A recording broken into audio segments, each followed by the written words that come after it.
وہ شہید ہو گیا۔ یا رسول اللہ صلی اللہ علیہ وسلم، آپ نے کل اعلان فرمایا ہے کہ احد کے لیے جانا ہے، اور رات ہی کو میرا بیٹا مجھے خواب میں ملا ہے، اور میں نے دیکھا ہے وہ تو جنت کی نہروں کے قریب سیریں کر رہا ہے، اور مجھے کہہ رہے ابا جی جلدی آ جائیں، یہاں مل کے رہیں گے، مل کے وقت گزاریں گے۔ یا رسول اللہ صلی اللہ علیہ وسلم، میں بے چین ہو گیا ہوں اس کے پاس جانے کے لیے، دعا فرمائے اللہ مجھے بھی شہادت عطا فرما دے، اللہ مجھے بھی شہادت دے دے۔ صحابہ کہتے ہیں اس کی عجیب، اس کا دعا کرانے کا، ہم نے تو دیکھا تھا لوگ دعا کرانے آتے ہیں کوئی مصیبت کے لیے، کوئی پریشانی کے لیے، کوئی آزمائش کے لیے، کوئی بیماری کے لیے۔ یہ مصطفیٰ کریم کے صحابہ کا بارگاہ خداوندی پر اعتماد، توحید باری تعالیٰ پر نظر، کہ وہ کہتے ہیں ہم تو اللہ کے لیے جان دینے کی دعا کرانے آئے، دعا کریں اللہ ہمیں اپنے رستے میں شہادت کی موت دے۔ صحابہ کہتے ہیں نبی پاک نے دعا فرمائی، پھر ہم نے حضور کی دعا کو قبول ہوتے بھی دیکھا، ہم نے اپنی آنکھوں سے مصطفیٰ کی دعا کو قبول ہوتے دیکھا، ہم نے جناب خزیمہ کو احد کے میدان میں شہید ہوتے دیکھا۔ اور میرے رسول پاک صلی اللہ علیہ وسلم کے صحابہ ان کی طرف دیکھتے تو رشک کرتے، فخر کرتے، کہتے دیکھو یہ وہ غلام ہے جو حضور سے دعا لے کر کے دنیا سے گیا۔ آج جو لوگوں کا مرنے کو دل نہیں کرتا، آج بڑی بڑی بلڈنگیں بناتے ہیں، بڑی بڑی عمارتیں کھڑی کرتے ہیں، بڑی بڑی جائیدادیں بناتے ہیں، ہر بینک میں اکاؤنٹ کھلواتے ہیں، سرمایہ، پیسہ، دنیا داری بناتے ہیں، تعلقات بناتے ہیں، سیاسی سماجی رشتے، دنیا داری کے جھوٹ کے ناطے۔ توحید باری تعالیٰ پر جب اعتماد ہوتا ہے تو انسان جس رشتے کو مضبوط کرنا چاہتا ہے وہ یا خدا کا رشتہ ہوتا ہے یا محمد مصطفیٰ کا رشتہ ہوتا ہے، باقی تو پھر اس کی توجہ ہٹ جاتی، باقی تو ہٹ جاتی ہے توجہ، پھر وہ یہ دیکھتا ہے کہ خدا رسول کے ساتھ رشتہ کس طرح مضبوط ہو سکتا ہے۔ میرے بھائی، توحید باری تعالیٰ اللہ کے رستے میں مرنے کا جذبہ دیتی ہے، راہ الہی میں نکلنے کا شوق پیدا کرتی ہے۔ اللہ تبارک و تعالیٰ کی توحید جب تو کامل طور پر مانتا ہے پھر تیرا آگے بڑھنے کو دل کرتا ہے۔ حضرت سیدنا انس بن مالک رضی اللہ تعالیٰ عنہ فرماتے ہیں، الترغیب والترہیب میں حدیث مبارکہ موجود ہے، فرماتے ہیں احد کے میدان میں یا اس کے علاوہ کوئی ایسا موقع تھا کہ ایک صحابی حضور کی بارگاہ میں آئے، عرض کرنے لگے یا رسول اللہ صلی اللہ علیہ وسلم، ایک تو میں غریب ہوں، دوسرا میری شکل صورت خوبصورت نہیں، تیسرا میرے وجود سے بدبو نکلتی ہے، کوئی میرے قریب نہیں بیٹھتا، اگر میں اللہ کے رستے میں جہاد کروں، اپنی راہ خدا میں جان دے دوں تو بتائیے میرا رب مجھے کیا عطا کرے گا؟ تو نبی پاک نے فرمایا اگر تو شہید ہو گیا تو سارے دروازے کھل جائیں گے جنت کے، سیدھا جنت میں جائے گا۔ یقین کامل دیکھیے، احد کے میدان میں تلوار پکڑی، جہاد کیا، شہید ہو گئے۔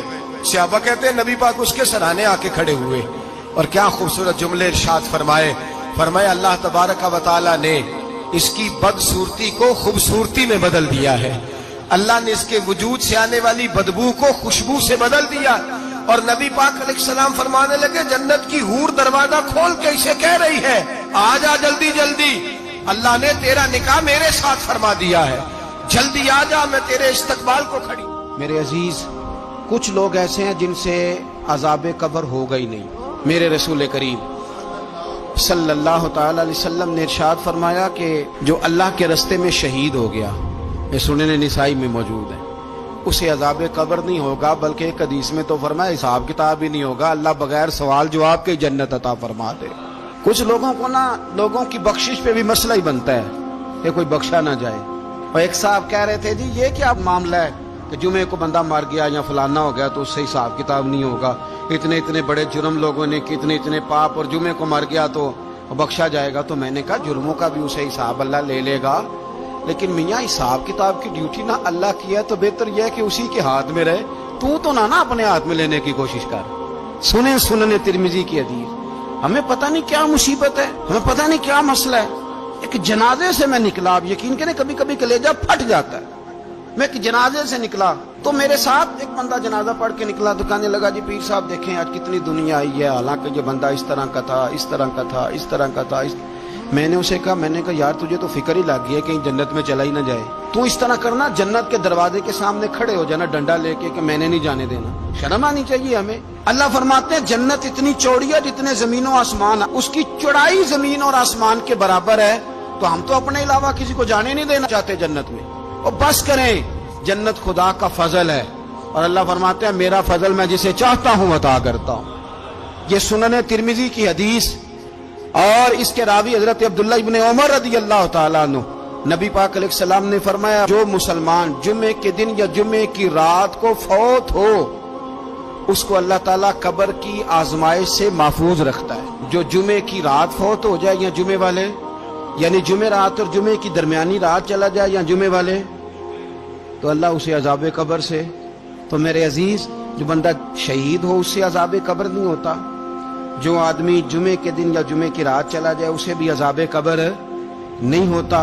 اور میرے رسول کریم صلی اللہ تعالی علیہ وسلم نے فرمایا جو بندہ ایک دن اور ایک رات، یہ حدیث صحیح مسلم میں، سنن ترمذی میں، مصنف عبدالرزاق میں موجود ہے، ایک دن اور ایک رات اللہ کی رضا کے لیے اسلامی سرحد پہ پہرا دے. میں اور آپ سوئے ہوئے ہیں، لیکن وہ لوگ جو فوجی بارڈروں پہ کھڑے ہیں، دیکھو مدینے والے محبوب کس کس پہ کرم فرماتے ہیں. ساری عمر نہیں، 24-25 سال کی سروس نہیں، فرمایا ایک دن اور ایک رات اللہ کی رضا کے لیے جو اسلامی سرحد پر پہرا دے، مسلمانوں کو کافروں سے بچائے، رب اسے عذاب قبر نہیں دے گا، اسے اللہ تعالیٰ اپنے فضل سے معاف فرما دے گا. ایک رات اور ایک. آپ کیا سمجھتے ہیں کہ ان فوجیوں کی کوئی چھوٹی شان ہے؟ ان کا کوئی چھوٹا مرتبہ ہے؟ ایک دن اور ایک رات اگر یہ پہرا دیں تو اللہ انہیں اتنا انعام عطا کرتا ہے. اسی طرح سن لو، یہ ذرا غور سے سننا، ابن ماجہ کی حدیث، اور اس کے علاوہ مسند ابو یعلا میں موجود حدیث کے راوی حضرت ابو ہریرہ رضی اللہ تعالی عنہ، حضور صلی اللہ تعالی علیہ وسلم نے فرمایا جو شخص بیماری سے فوت ہوا، قربان جاؤں میرے محبوب نے بیماری کا نام ہی نہیں لیا، فرمایا کوئی بھی بیماری ہو، فرمایا جو آدمی بیماری سے فوت ہوا اللہ اسے شہادت کی موت عطا فرمائے گا، اور وہ عذاب قبر سے اور قبر کے امتحان سے بھی محفوظ رہے گا. اور حضور فرماتے ہیں اس کو صبح اور شام جنت کے باغوں میں سے رزق دیا جائے گا. جو کسی بھی بیماری سے مرا، یہ لوگ بیماری سے مر رہے ہیں تو لوگوں نے اچھوت سمجھ رہے ہیں. اچھوت، یہ اچھوت نہیں ہے، اس لیے کہ لوارث نہیں، یہ خدا رسول کے ماننے والے ہیں. تم انہیں اچھوت کہہ رہے ہو اور مدینے والے رسول انہیں شہید فرما رہے ہیں. حضور نے فرمایا جو بیماری سے مرے شہید ہے، وہ قبر کے عذاب سے محفوظ رہے گا اور جنت کے باغوں میں سے اللہ رزق دے گا. لوگ کہتے ہیں دیکھو جی بڑا تانگ ہو کے دنیا سے گیا ہے، تو اس بندے کو بھی عذاب قبر نہیں ہوتا. اسی طرح جو بندہ سورہ ملک پڑھتا ہے، سنن ترمذی میں حضرت ابن عباس سے روایت ہے کہ حضور صلی اللہ علیہ وسلم کے ایک صحابی نے ایک جگہ خیمہ لگایا تو وہاں سورہ ملک پڑھنے کی آواز آتی تھی، کوئی بندہ پڑھنے والا نظر نہیں آتا تھا. جب حضور کی بارگاہ میں عرض کیا تو فرمایا وہاں قبر تھی اور قبر کے اندر بیٹھ کے میرا صحابی سورہ ملک کی تلاوت کر رہا تھا. اگر ہمیں خسرہ نمبر یاد ہو جاتا ہے نا اپنی جگہ کا، اور ہمیں پتہ ہوتا ہے کہ میرے والا حصہ کتنے کروڑ کا ہے، اگر ساری کہانیاں ہمیں یاد ہوتی ہیں تو سورہ ملک بھی ہمیں یاد ہو سکتی ہے. موبائل پہ اس کو ریکارڈ کر لیں، پھر اس کو سنیں کبھی بھی سورہ ملک میں. اور ہمارے سلسلہ عالیہ میں تو سورہ ملک وظیفہ ہے. ہمارے الوظیفۃ الکریمہ میں اعلیٰ حضرت نے لکھا ہے کہ رات کو سورہ ملک اور سورہ یاسین کے بغیر سونا نہیں. سورہ ملک اتنی شاندار صورت ہے کہ نبی پاک صلی اللہ علیہ وسلم نے فرمایا یہ قیامت کے دن اللہ کی بارگاہ میں ناز سے جھگڑا کرے گی اور کہے گی اے اللہ یہاں تو میرے پڑھنے والے کو جنت عطا فرما یا مجھے قرآن پاک سے علیحدہ کر دے. تو رب کریم پھر اپنے فضل سے پڑھنے والے کو جنت عطا کرے گی. میری اپیل ہے ہر اس شخص سے جو کسی بھی مشکل کا شکار ہے، کسی بھی آزمائش کا شکار ہے، کسی بھی ذہنی پریشانی کا شکار ہے، وہ کسی بھی قسم کے دباؤ کا شکار ہے، کسی الجھن کا شکار ہے، کسی تکلیف میں ہے، کسی درد میں ہے، فقر میں ہے، آزمائش میں ہے، قرض میں ہے، بیماری میں ہے، پریشانی میں ہے، وہ اپنے رب کی بارگاہ میں استغفار پڑھے. استغفر اللہ ربی من کل ذنب واتوب الیہ کثرت کرے، نہیں تو استغفر اللہ استغفر اللہ استغفر اللہ کثرت سے پڑھے. کسی بھی صورت میں اپنے مالک کے حضور استغفار کرتا رہے، کرم ہوتا رہے گا، رحمت ہوتی رہے گی، بخشش ملتی رہے گی. اللہ درگزر فرمائیں گے۔ حضرت امام حسن سے آ کے وظیفہ پوچھا، اس شخص نے کہا حضور اولاد کوئی نہیں تو وظیفہ بتائیں، تو آپ نے فرمایا استغفار پڑھا کر۔ کیا کر؟ اس نے کہا ٹھیک ہے۔ تو حضور پھر میں دوبارہ کعبہ ہوں تو امام حسن کہنے لگے بے اولاد ہے نا تو، استغفار کا وظیفہ بتایا نہ؟ کہا۔ فرمانے لگے اب اس وقت آنا جب اللہ تجھے 10 بیٹے عطا کرے گا۔ کتنے؟ 2 4 نہیں، 10 ہی کہہ دیے۔ تو حضرت امیر معاویہ رضی اللہ تعالیٰ دیکھا، کہنے لگے حسن اتنا بڑا دعویٰ؟ آپ فرمانے لگے میں نے کہہ دیا نا تو اللہ فضل کرے گا۔ ہاں ہاں اللہ خیر کرے گا، خیر ہو جائے گی۔ وہ شخص کئی سالوں کے بعد آیا، کئی سالوں کے بعد، تو حضرت امیر معاویہ کو بھی ساتھ لایا، کہنے لگا حضور اللہ کے فضل سے اللہ نے 10 بیٹے عطا فرمائے، پورے 10 ہی اللہ نے دیے۔ تو حضرت امیر معاویہ کہنے لگے جناب بات تو آپ کی سچی ہو گئی، پر مجھے بھی بتائیے وظیفہ کہاں سے لیا؟ فرمانے لگے قرآن پاک سے، سورہ نوح کی 10 11 12 آیت پڑھو۔ اللہ فرماتے ہیں تم استغفار پڑھو، میں تمہاری بیٹوں سے بھی مدد کروں گا، مالوں سے بھی مدد کروں گا۔ تو میں نے استغفار بتائی تھی اور قرآن میرے اللہ کا ہے، رب کا وعدہ جھوٹا ہو سکتا؟ فرمایا 10 بیٹے ملنے تھے، میں نے کہہ جو دیا تھا۔ وہ میرے بھائیوں یاد رکھیں، استغفار اللہ کی رحمت نازل کر۔ ایک ہوتا ہے خوف، ایک ہوتی ہے خشیت۔ خوف والے لوگ توبہ کرتے ہیں، خشیت والے استغفار کرتے ہیں۔ ایک ہوتا ہے خوف، ایک ہوتی ہے خشیت والے استغفار کرتے ہیں۔ نبی کریم علیہ السلام نے فرمایا میں دن میں 100 مرتبہ استغفار کرتا ہوں، دن میں۔ توبہ والا کہتا ہے کہ میں بھول گیا تھا، مجھے معافی مل جائے، اور خشیت والا کہتا ہے میرا یار ناراض نہ ہو جائے، وہ استغفار ہی کرتا رہتا ہے، وہ معافی مانگ۔ حضرت رومی نے مثال دی ہے، فرماتے ایک عورت تھی تو بھیک مانگا کرتی تھی۔ ایک دن بادشاہ کے دروازے پہ بھیک مانگنے گئی تو بادشاہ کو پسند آ گئی، اس نے نکاح کر لیا۔ 20 کنیزائیں اس بی بی کے پاس تھی خدمت کرنے کے لیے، روٹی دینے کے لیے، کپڑا دینے کے لیے، لیکن وہ ہر وقت روتی رہتی تھی، ہر وقت روتی۔ ایک سمجھدار کنیز کہنے لگی کہ ملکہ اب تیرا درجہ بہت بڑا ہے، تو ہر وقت روتی رہتی ہے، معافیاں مانگتی رہتی ہے ہر وقت، کون سی ایسی نعمت ہے جو تیرے پاس نہیں؟ تو وہ کہنے لگی اس لیے تو روتی ہوں۔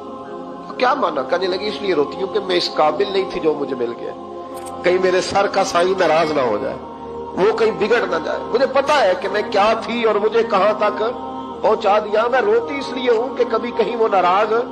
حضرت عمر اس لیے روتے تھے کہ کہیں مصطفیٰ ناراض نہ ہو جائے، حضرت ابو بکر اس لیے تڑپتے تھے کہ کہیں اللہ کا فضل روٹھ نہ جائے۔ یہ جو مولا علی اپنے کمرے میں بیٹھ کے زور زور سے استغفار پڑھتے تو اس لیے نہیں کہ بڑے پاپ تھے جن کی معاذ اللہ معافی مانگتے تھے، اس لیے کہ رب رسول کہیں ناراض نہ ہو۔ خشیت تھی کہ جہاں ہم پہنچے ہوئے کہیں وہاں سے واپس۔ استغفار بندے کی اللہ سے صلح کرا دیتا ہے، بندے کی رب سے صلح ہو جاتی ہے جب استغفار۔ دیکھیں نا بڑی سادی سی بات ہے کہ 2 بھائی ناراض ہوں تو بڑا کہتا ہے اس نے میری بے ادبی بڑی کی، تو چھوٹا اگر پاس آ جائے اور پیر پکڑ لے کہ چل یار معاف کر دے، تیرا بھائی نہیں، پتہ کیا